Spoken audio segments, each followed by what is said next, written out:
So this is the nature of a human being. Whatever you're deprived of, you think that is the highest thing. Whatever you don't have, looks like at that moment, that is the highest thing. If you have not eaten for 2 days, food will be God, yes or no? No? Yes. If you don't understand this, close your mouth, hold your nose like this for 2 minutes. Will you ask for air or God? Air. God comes and says, you want me or air? You'll say, hell with you, I want to breathe. Because whatever at that moment you're deprived of, that takes on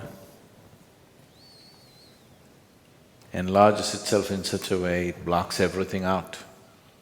Or in other words, when you're in any state of compulsiveness, you don't see anything the way it is, it gets exaggerated.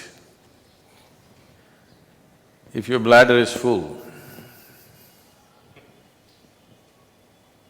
1 minute, I'm talking about enlightenment, your bladder is very full. Are you interested? I don't want any enlightenment. Right now, going to the bathroom feels like ultimate liberation. Yes or no? So just about anything, when you're in a state of compulsiveness, you don't see anything the way it is. Life will get distorted to make you think that that is it at that moment. So like this, human life passes from one compulsive state to another, never allowing yourself that little bit of space where you could see things the way they are. If you do not even see life the way it is, can you handle it the way it needs to be handled? It doesn't arise, isn't it? If you don't see things the way they are, you can never handle it the way it needs to be handled. Because of this, in many ways, individual human lives and whole societies have become distorted humanity. When I say distorted, it's normal, I mean normal.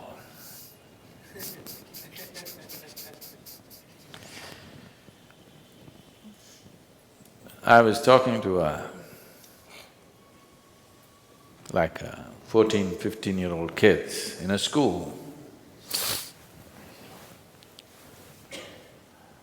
and I couldn't believe that I was talking to about 11, 12 of them,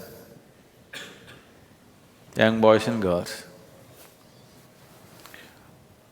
When something came up and I was just asking them what are they going to do next because they were in their 10th standard or something. They're only talking about finding a job and earning a living. I couldn't believe this because my whole life I never thought of earning a living.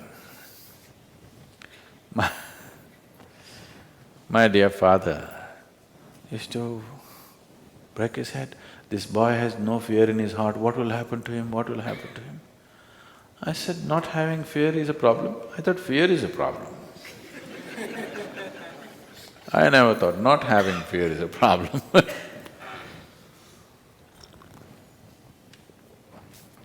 So, according to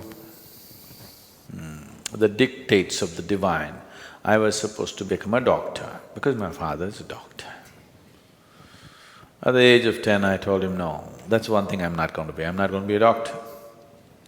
But every day somebody is trying to work on me, you must become a doctor, you must become a doctor. You know, Indian family, you must become a doctor. If you cannot… Of course, now they've all shifted to software.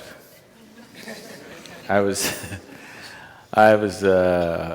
I was in Chicago just 8 days…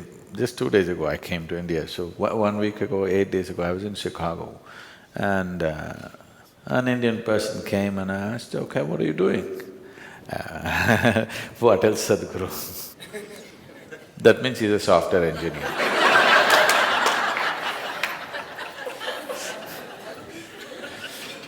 There was a time if you said what else, you were a doctor. Now if you say what else, it means you're a software engineer. It is not because they're phenomenally interested in human physiology they became doctors, not because have an electronic this thing they became a software engineer, just to earn a living. Is it not important? I'm not saying it's not important, all I'm saying is, even an ant, which is 1/1,000,000th of your brain, is capable of earning a living. What's your problem with such a big brain?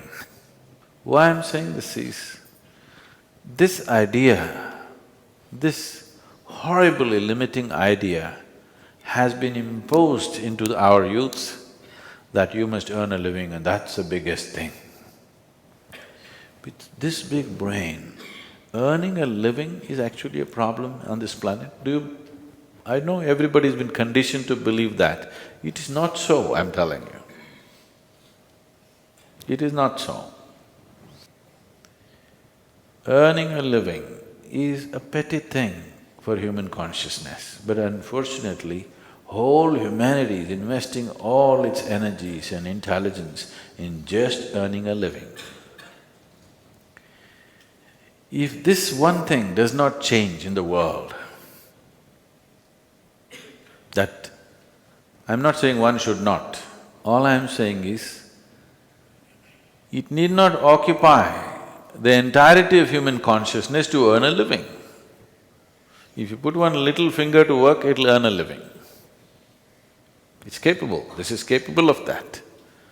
All human genius has been smothered to death simply because everybody is thinking how to earn a living, how to earn a living, The moment they can earn a living, they will sit down and become fat.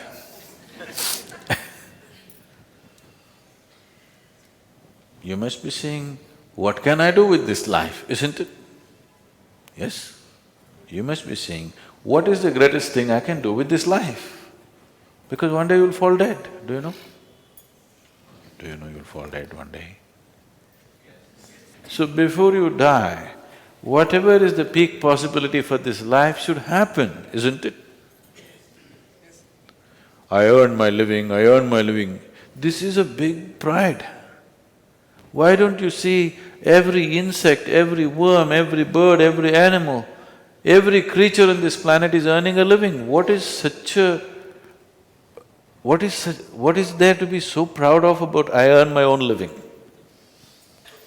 Everybody's earning their own living, isn't it? Only human beings are making a big issue out of it. Too big a issue. When I look at it, how human intelligence has been sacrificed at the altar of earning a living is unbelievable. How many things human beings could have done, how many incredible things they could have done, but instead of that, they're earning a living.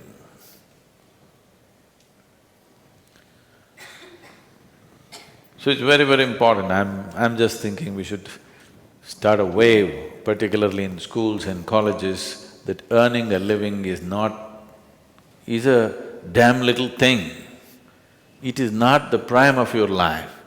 With one little finger you can earn a living. With this big brain, when an ant can earn its living, this big brain, should it struggle to earn a living?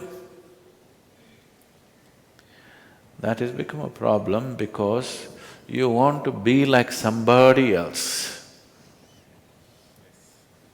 isn't it? You want to be like somebody else, that enslaves you. And once you are into this chakra, nothing else is possible, it just keeps you going and going and going endlessly. Now this possibility of This simple thing called yoga is not about twisting your body, it's not about getting fit, it's not about getting healthy. All these things nature will do for you, if only if you live in tune with it. This is about understanding the geometry of the cosmos through the geometry of your own system. I'm calling this a geometry because cosmos is a geometry, isn't it? Planet Earth is going around the sun. What is it? A diesel powered?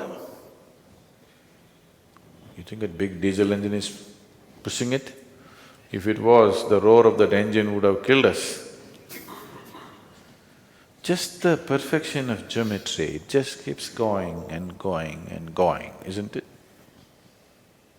You've seen those perpetual machines? Have you seen those little ones? If you just do it like this, for years on end it's going. So this is just that, it's a perfection of geometry which keeps it going and going and going.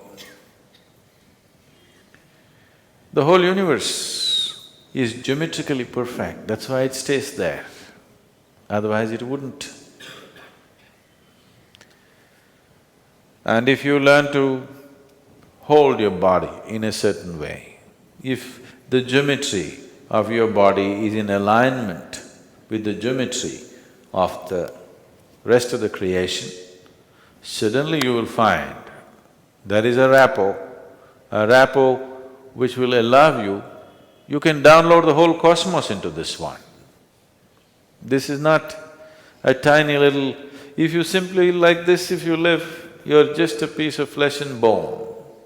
If you just get it right, suddenly this is something else.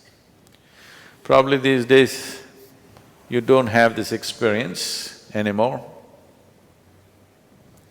because you got all Tata Sky, dish net and all that stuff. But if suppose you had a television in your home in 80s when first the Doordarshan came, you are watching your favorite cricket match, suddenly your television goes boop, boop, boop. Then you climb up the terrace and there is one aluminum contraption. If you do like this, nothing will come. If you do like this, nothing will come. You just get it to the right place. The world pours into your sitting room. This is just like that. If you learn to just hold it right, the whole cosmos will pour into you. So, this is engineering yourself. It does not mean engineering yourself to breathe little better, to be little more healthy, no. This is about realizing the full potential of what it means to be human.